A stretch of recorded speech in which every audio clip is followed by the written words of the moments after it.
morning. It's Tuesday, March 28th, and I want to talk a little bit about my history in the computer business. Most of you know that I worked in that field for about 40 some odd years before I retired, and when I started in the computer business as a computer programmer, there was no such thing as an app. Anything that had to be done, we did from scratch. And we did great work, and it was very creative, and it suited the needs of our clients. We tailor-made things that would help them do their businesses. And that code that we developed could not be protected. At that particular time, source code was not copyrighted. Now, source code is copyrighted, and the source code belongs to the person that wrote it or the company that he happens to work for. So if you were an independent and you wrote an app or source code, that copyright is automatically assigned to you. However, if you're working for a company, then the copyright is assigned to the company. That wasn't the case in the beginning. Source code was out there, right? And anybody could have it. And the dangers that we faced in those days was the fact that we had clients who loved our work, but there was competition, and our competitors would go and speak to our clients and tell them what great jobs they could do, and then our clients, in acts of stupidity, with few exceptions, would show the client, the prospect, it would show our competitor our reports, the reports that we had created for the clients. And that gave them a big edge, because now they could see what we were capable of doing, and then they recognized, these people were not stupid, they recognized that they could create the same thing. So it was very competitive at that time. And all of that has gone by the wayside because of the apps. Why am I talking about apps?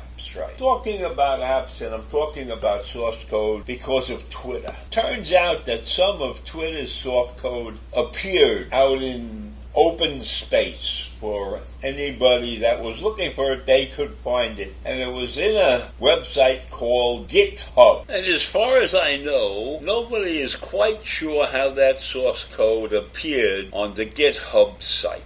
But in any event, Twitter complained, and GitHub took the software down. They shut it down. But they don't know how long it was out there exposed to the rest of the programming community, so-called community. So it could have been out there for several months, but nobody knows for certain because GitHub hasn't told anybody how long it was out there. And I didn't know anything about GitHub. It's a name that I never heard of before, so I had to go do some research.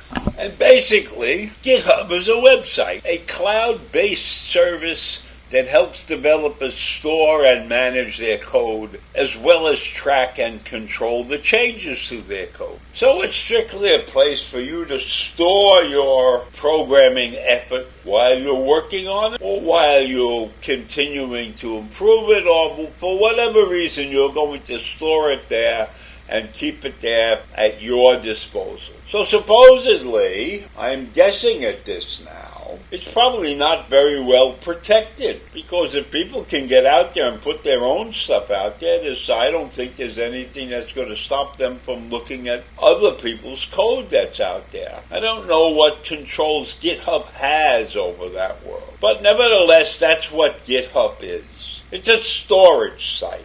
And so somebody with access to the code of Twitter stuck a portion of that code out on GitHub. Simple as that. Why? I don't know why. I don't know if there was a big announcement made, hey fellas, go look at GitHub. It has some of the code, some of the Twitter code.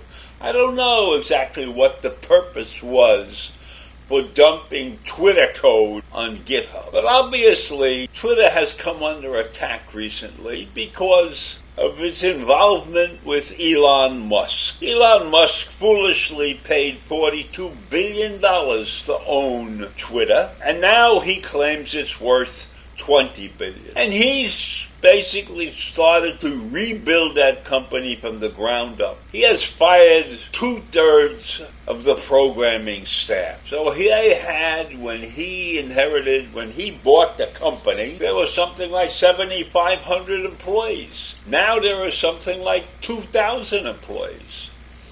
So when you strip your workforce down like that, any one of those employees could have put that code on GitHub to embarrass Elon Musk. Because I don't think it was a very brilliant move to take the company over and then rip it apart. And he also opened it up. People who had been banned from using Twitter, like Trump, were now back on Twitter because Elon Musk believes in complete freedom of speech.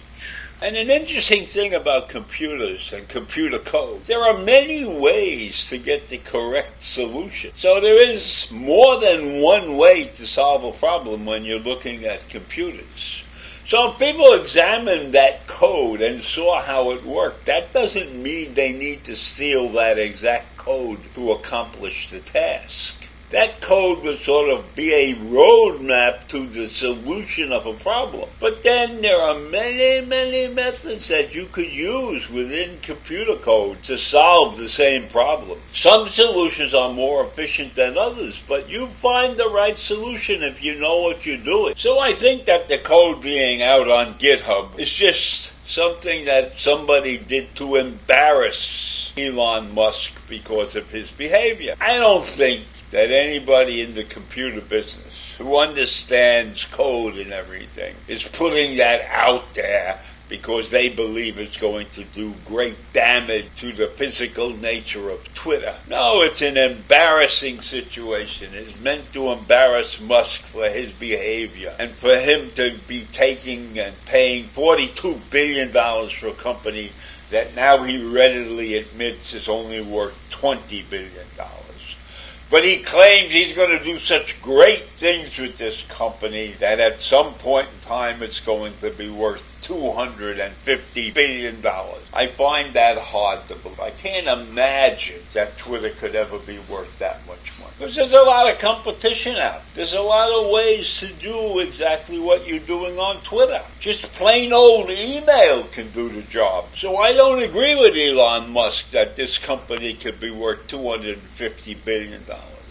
Its advertising right now is in the tubes, in the tank. He's not getting a lot of advertisers anymore. And that's all because of the way he ripped this company apart. So I don't know how he's going to recover from that. And his efforts to make people subscribers have failed also. Less than 0.02% of the people are willing to pay for the service of Twitter. So it's in the toilet. And Elon Musk has great dreams and they're going nowhere. So I leave you with that. A lunatic took over a company that was doing well and has basically destroyed it. Have a great day.